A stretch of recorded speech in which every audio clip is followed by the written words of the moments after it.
3x3 wheelchair basketball qualifying tournaments. Final matchup between the host nation South Africa and Kenya. Introducing the team from South Africa.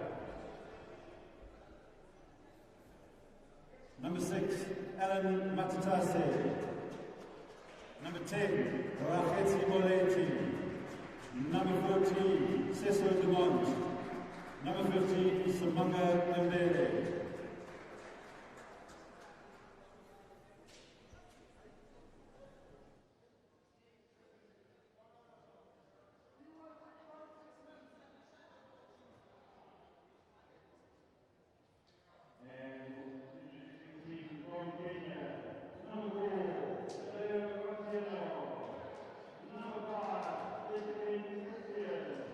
Number 14, Robert Luigi. Number 13, James Kagete.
And welcome back to Johannesburg, the final of the 2021 Commonwealth Games 3x3 wheelchair basketball qualifiers. South Africa versus Kenya, and South Africa immediately into the attack. Cecil Dumont gets South Africa's first point. Joining me in commentary once again is the head of IWBF 3x3 committee, Mr. Luc Vergersen from the Netherlands. Hello. Welcome back, Luc. Thank you. So, Luc, now that you've had an opportunity to see the event transpire, what are your thoughts, some feedback? Well, it's exceeded my expectations, so this is really nice, and this is, well, we are witnessing a historic moment, because this is the first ever official IWF 3x3 final. It's done in South Africa. The home team is there. Another special thing is it's refereed by 2 women, so this is unique because it's good. They're very good referees, so they deserve to referee a final.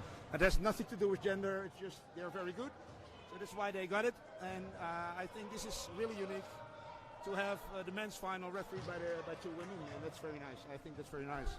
Absolutely, yeah. The referees that Luc is referring to, Natasha Anono from South Africa and Aya Khaled from Egypt, are match officials. And both officials have been involved in the African game for quite a while now and hold their own, and they are some of the top referees in this continent. And this also marks the connection that we have with FIBA. Both referees are also refereeing in FIBA in the 5-on-5 game, which is good. That connection is there. That we are connected in always with wheelchair basketball in FIBA, and we are connected in the 5-on-5. We're also connected now in the 3x3 game. We can use all the materials that FIBA is having. They allow us to use their beautiful Infinity logo, which is you see on the floor where the player is now for the check ball. And it makes it very good for us to team up with FIBA in this, and it's unique. All right, so South Africa lead Kenya 2-0 in this final match. And it is interesting because even if South Africa won all their games in the pool, they have to win this. If Kenya wins this game, then they just go to the Commonwealth games. And Absolutely, so it's all to play for. Great shot there by it is a real final. Otieno. They have to win. So it can be interesting. Kenya have some good players. They're strong. They can play basketball. So this is really nice game. One player down. Frustration there from Rakhetsi Molete. South Africa will not want to miss those easy opportunities. Luke, definitely in this game, every basket counts. Every basket counts, and yeah, these are the two best teams of this tournament today, and it's nice to see them both in the final. Kenya had to work very hard to get in the final because they almost lost to Gambia, but they won. They overcome that, and yeah, they deserve to win the final against South Africa. Quick ball into Kiplian, and Kenya 2, South Africa 3. And you see how fast it can go. It was 1-1, and then South Africa scored a few, and now Kenya is already back, only 1 point, trailing 1 point. So South Africa will just want to not panic. They just need to compose themselves and control the possession. But Kenya putting in some good defense here. However, the foul called against their number 14, Nguji.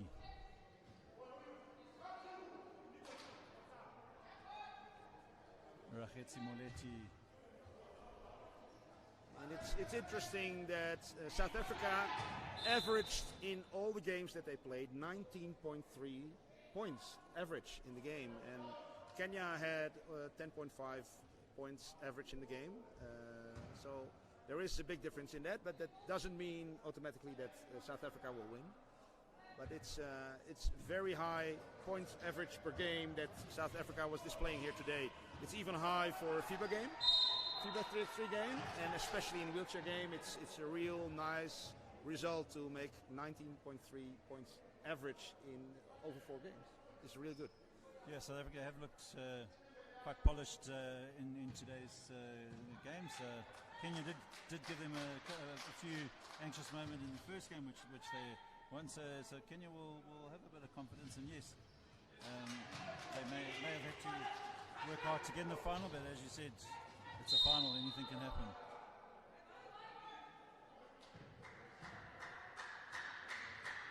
Substitution, South Africa, Simanga Mbele coming on for Alan Matitatse, and I think Mbele, the player that's come into the court, would have had a large portion of those 19 points average.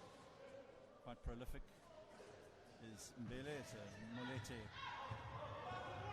very quick player, very aggressive player. Can he get into the key? He does. He'll put up the shots, and South Africa. Very nice move, well played.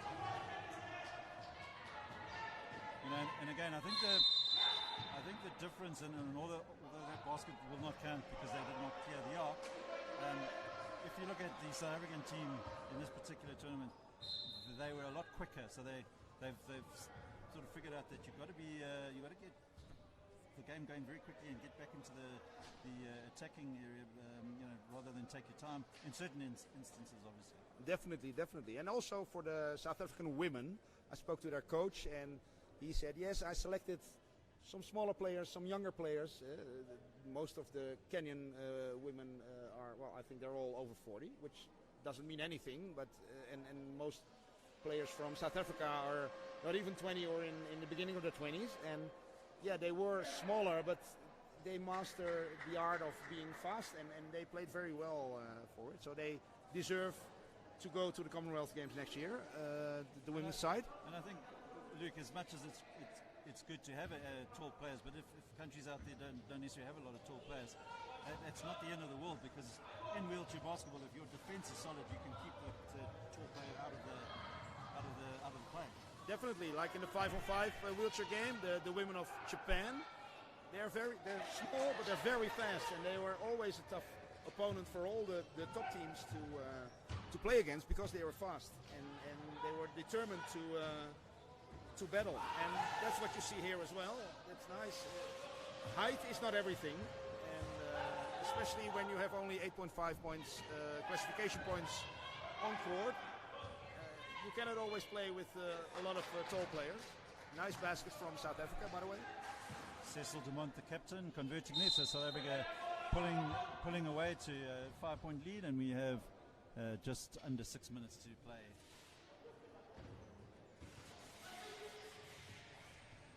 Mbele should convert, he does. South Africa seem to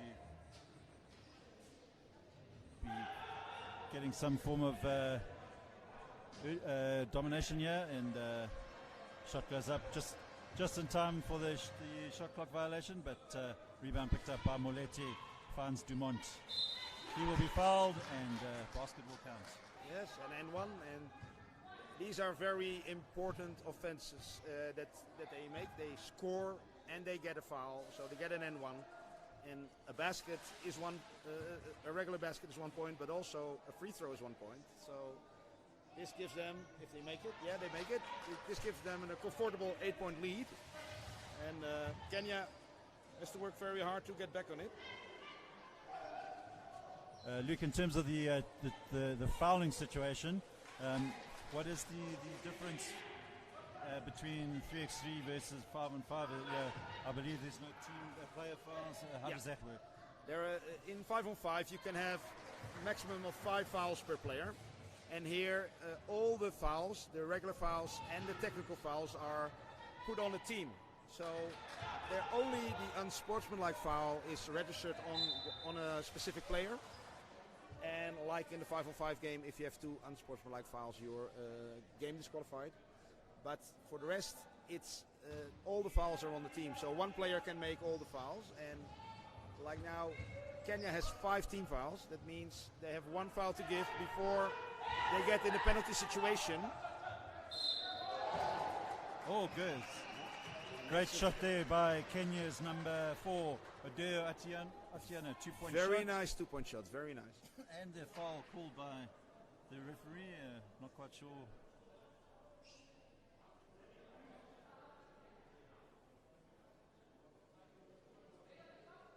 Despite the foul, no shooting in that instance, and Atiana will have the put in, and Kenya will look to try and narrow the deficit. Kenya 5, South Africa 12, and we have 4 minutes 26 to play. Kenya did not give up yet. They're still battling for it, which is nice to look at. This is absolute advertisement for the wheelchair basketball game, and especially in the 3x3. There's no clear yet. Yeah, the ball is cleared. So now Kenya could attack, but they run out of time. It's only 12 seconds. So that's a lot of players ask why it's only 12 seconds and why can't we get the 14 as in the regular game if we're in the front court. But it's like, this is a different game. This is a different discipline within basketball, within wheelchair basketball. And the 12 seconds makes that, yeah, you have to react. You have to not think so much, but you just have to react directly. This is a TV timeout. It's every team has 1 regular timeout during the game, and if they do not use it, they can take that timeout into the overtime. But on the official FIBA and IWBF events, there are 2 so-called TV timeouts. Then they are given at the first dead ball after the clock has passed the 6:59 mark, and after the clock has passed the 3:59 mark. And there is a special signal for it. So this was a TV timeout. This is already the second TV timeout. And so both teams still have their own timeout. And we'll have to see if they work with that or not, because the players have to ask them themselves. Normally in a 5-on-5 game, it's the coach that asks for the timeout. But here it's the players that have to decide if they want the timeout or not. Turnover there by Moletti. Good defense there by Kenya, but Moletti working back and deflects the ball out. Decides to take a breather and brings in Cecil Dumont.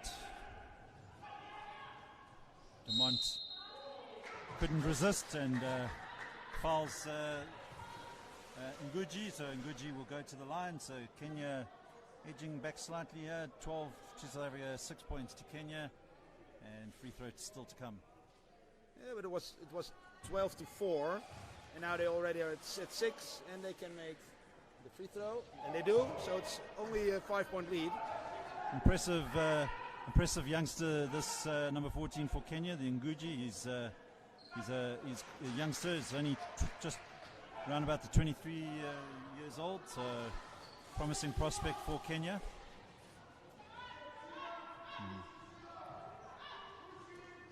Two seconds on the clock. He had to put it up, and South Africa will pick up the rebound with Alan Matatatse.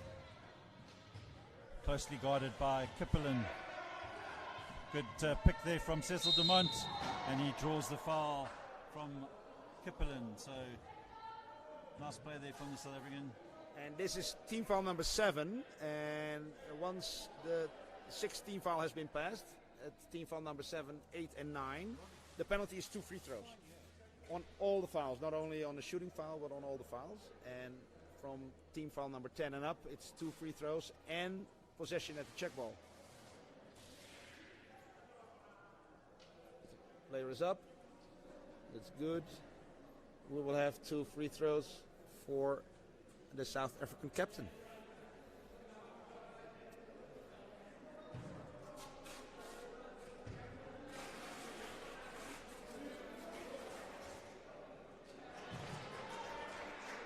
Converted by Dumont, so South Africa will try and reach the 21-point mark if they can, to try and put an early into this, but it's only 3 minutes left, so still plenty of action left here. Opportunity for Kenya to try and get something out of this, and it doesn't fall. Mbele finds Matatase.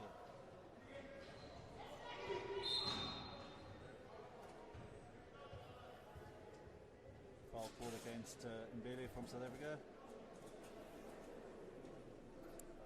I think this is very well done by the referee. You can give fouls or technical fouls, but this is very good that the referee starts talking and also coaching a bit. It's grassroots. Everybody has to get used to the game, and I think this is also in the FIBA game. There is more talking from the referees with the players because it's a player-driven game. There's no coach to address. And this is very well done by referee Natasha. All right, and Matatase unable to convert there. Kenya with just under 3 minutes to play in this final, desperately trying to get more points on the board. Atiana has to shoot. The shot clock nearly went off. Ball rebounds. Alan Matatase finds it. Looking to set something up here. Driving in, draws a foul. And again, 2 free throws. The line. So good play, clever play there by Matatase. He knows that the Kenyans have foul trouble, so South Africa will be looking to draw the fouls every time. That's very clever. You see also in the FIBA game that sometimes players do not take advantage of the huge amount of team fouls on the other side. But this was very well done. And at the next foul, it will be 2 free throws and ball possession. The next foul from Kenya. So, rebound and offensive rebound. Very good. Edging closer to that 21-point mark. 16 to South Africa, 7 to Kenya. Rebound picked up by Mbele. And South Africa shows that it was not an accident that they made so many points average per game during the whole day. They're already at 17 with more than 2 minutes to play, which is it's a long time in this game. Yeah, it's a long time, and it's very good played by South Africa, definitely.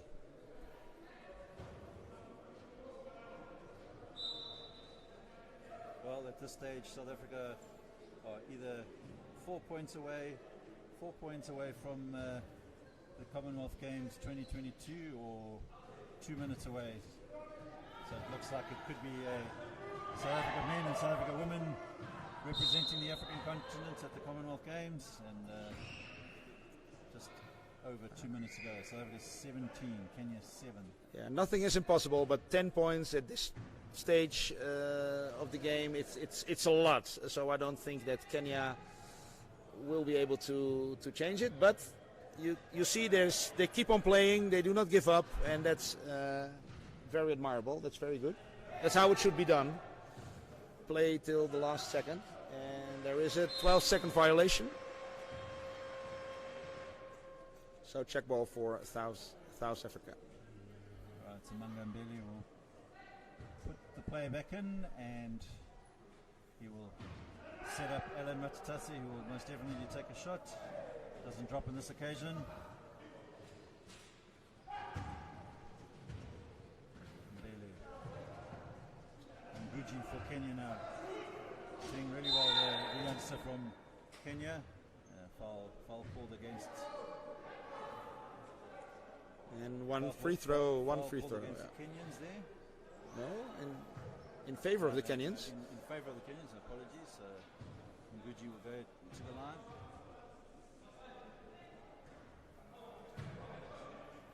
Yeah. Nice rebound. Nice play there by Kenya. So Kenya 8, South Africa 17. Just over 1 minute 10 to play in this game. Ball deflected out by South Africa's captain, Cecil Dumont.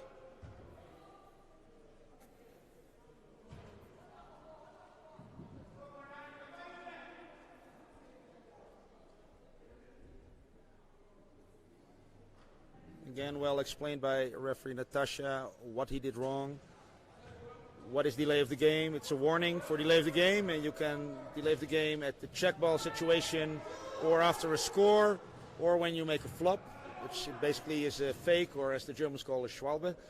And if you get a warning for one of the 3 types of delay of the game, you're warned for all 3 directly. So if you get delay of the game on the check ball, and then you have delay of the game after a score, you get a direct technical foul. All right, so now we are into the last 40 seconds of this game. South Africa 17, Kenya 8. Dumont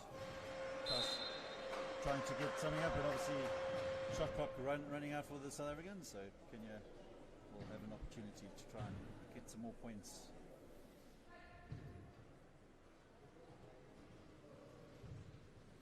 Nguji for Kenya. Closely watched there by Dumont. Good defense there by South Africa. Nice pass. Nice recovery from Kenya, and Kipelin converts. 24 seconds left here. Can South Africa put a few more points on the board? Matutase gets a shot up, foul against the Kenyan. And that's 2 shots and possession at the check ball. So this is some people find this terrible in the 3x3 game, and some people find this the beauty of the 3x3 game. FIBA invented this to just to tell the players, like, okay, you can foul whatever you want, but if you make too many fouls, this will happen. So be a little modest with your fouls. First one unsuccessful. And the second one, so South Africa 18 and Kenya 8.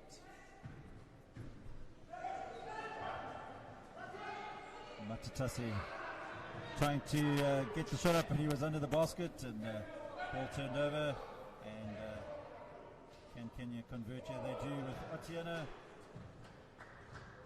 So at the end of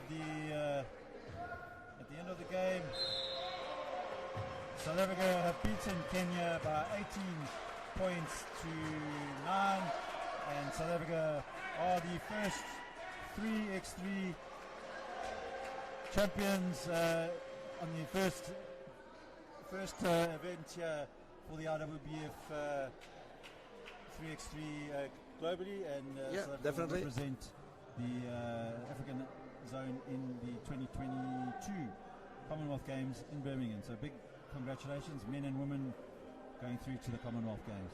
Yeah.